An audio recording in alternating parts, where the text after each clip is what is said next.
garbage all over the place. There was too many people in the house. There was orgies happening, and it was loud and it was vicious, and my father, who's disabled, was on his hands and knees being tied up by these four characters in gray robes, and my father was looking at me like, why are you doing this to me? Hello mate, it's another commentary video from another commenter in England. What is up guys, this is Yuri here. I usually film skateboarding videos, climbing videos, just daily vlogs in general. But recently I've just been really freaking busy and it's been raining a bunch in LA, so I just haven't been able to film outside. So I decided to film my first commentary video. I actually saw this video about 2 or 3 weeks ago when it had like 40,000 views and he only had 400 or 500 subs. But now the video is at more than 300,000 views. This guy's channel is now at 1.7k subs and he's posting more DMT videos, but we got to get into this video that he posted a while ago. And almost all his videos have to do with drugs or his DMT trips and his experiences trying psychedelics. But this video right here, DMT trip ... ruined my life, is probably one of the funniest videos he's posted so far. So let's just jump into it.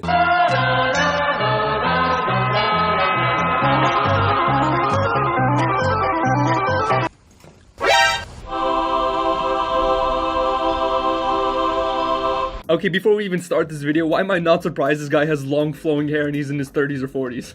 DMT has ruined my life. I gotta state this before I say anything, that the second time I did it comfortably around friends with a shamanic goddess who was there for me. Good energy. What kind of job title is this shamanic goddess? From my understanding, a shaman is like a guy who lives in the forest and heals like fellow villagers and has like a bone through his nose or something like that. Okay, I am back from searching shamanic goddess, and that is just a whole experience and probably a whole nother video on its own, but let's just continue watching this video. I saw some crazy stuff. I pulled Donkey Kong out of the universe. I'm not a big promoter of drugs, and I've never taken DMT, but this is kind of convincing right here. You go on a magical experience, the shamanic goddess pulling Donkey Kong out of the freaking universe. Sounds pretty good so far. I'll make a video about my second trip, but this is about me doing it improperly. I was given the rest of my DMT to take home with me. I wonder how that whole experience ended right there. Did Donkey Kong just hand him a package? They were like, hey man, take this home with you, be careful. And I decided to do it at nighttime. 2 days in a row, one hit. The first night that I did the first hit, I didn't really travel. I just had a little bit of visual. I gotta say, man, if the last time I tried DMT and I got to hang out with Donkey Kong and a shamanic goddess, and the next time I tried it nothing happened, I'd be pretty upset too. But that night when I tried to sleep, I had the most chaotic, scary nightmares. If you've ever seen the movie Mother, Darren Aronofsky. I just watched the trailer to that movie. That is a weird ass freaking movie. The plot doesn't really make sense to me. It's like a family who lives in a house in the middle of nowhere, and the husband suddenly wants to invite all these random people to the house, and the wife is just completely cool with it. And lo and behold, everyone turns into a whole cult, and I think they try to kill her or something like that. But moral of the story, don't let random people into your house. Let's continue watching the video. That's what was happening. I was in my father's old house before he was put into the seniors home. This time with the DMT, when I was in that house, there was a chaotic party of people, garbage all over the place. There was too many people in the house. There was orgies happening, and it was loud and it was vicious, and my father, who's disabled, was on his hands and knees being tied up by these four characters in gray robes that I couldn't see their face, and my father was looking at me like, why are you doing this to me? Holy shit, dude, his last experience sounded magical as hell, and now his dad's being tied up in his house by a bunch of people having orgies? Okay, the title of this video is starting to make sense right now. If I took some sort of drugs and I had a dream that was inside my old house where my dad was getting tied up by people having orgies, I probably wouldn't be the same person after that anymore. My father's a disabled man, an elderly disabled man who's close to death in the real life, so this dream was very chaotic. And I remember trying to get out of the house. The people were breaking into it, and it was...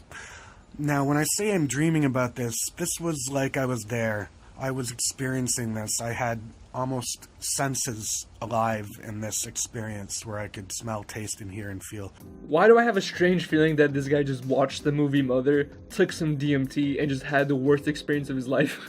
If anything, this just goes to show that you shouldn't watch scary movies and do psychedelic drugs. Or you shouldn't do psychedelic drugs in the first place. I'm not sure. Whichever one comes first. And the thing is, I was awake asleep. I knew I was in my room awake. And this was hours after I did the DMT.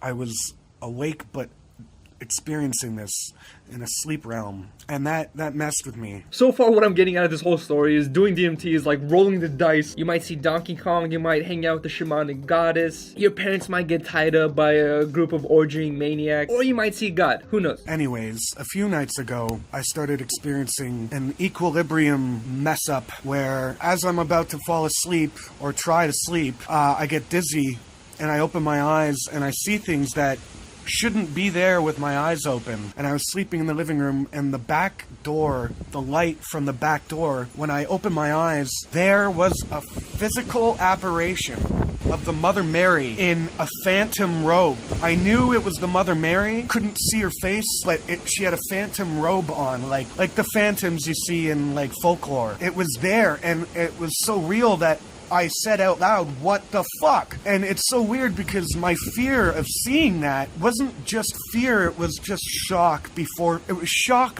fear. I was like, that can't be there. I'm like, what's going on? I said out loud. You know what, to be fair and square, I'd be wondering the exact same thing. What is going on? Where is Donkey Kong? Where is the shamanic goddess? Is my dad okay?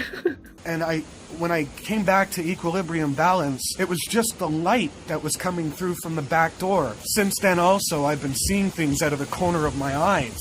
When I'm walking past normal objects, out of the corner of my eyes, they become physical apparitions of phantoms.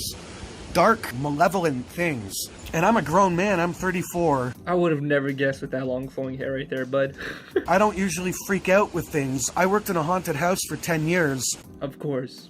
Of course he worked at a haunted house. I think if anything, this video should be titled "Working at a Haunted House has ruined my freaking life," because all he's saying is like probably stuff from that haunted house. I scared a lot of people. This could also be a karmic thing that's coming back to haunt me through the DMT. But these things are freaking the shit out of me. Honestly, now that I think about it, working in a haunted house sounds like a fun-ass job. And it all started when I did the DMT improperly by myself. So I'm not going to be touching DMT for a long time, if ever again, even if it's offered to me properly. It's just been messing with me. And I've had a very tough time consciously bringing myself back to the balance of this real world that I live in, knowing that I have to use my rational, scientific mind to perceive the things that I am perceiving wrongly as things that are wrong and that aren't real. So I have to rationalize that and bring myself back to a balance, which is really hard.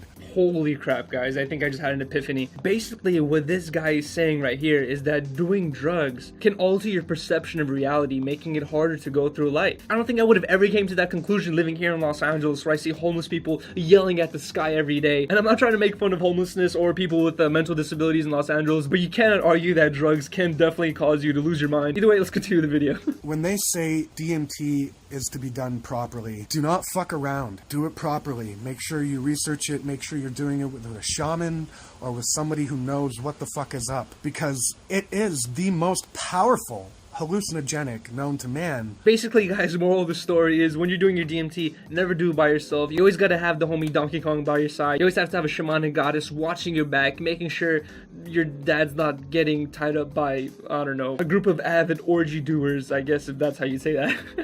Namaste, be well, and respect yourself, goddess, the universe, and the laws therefore in.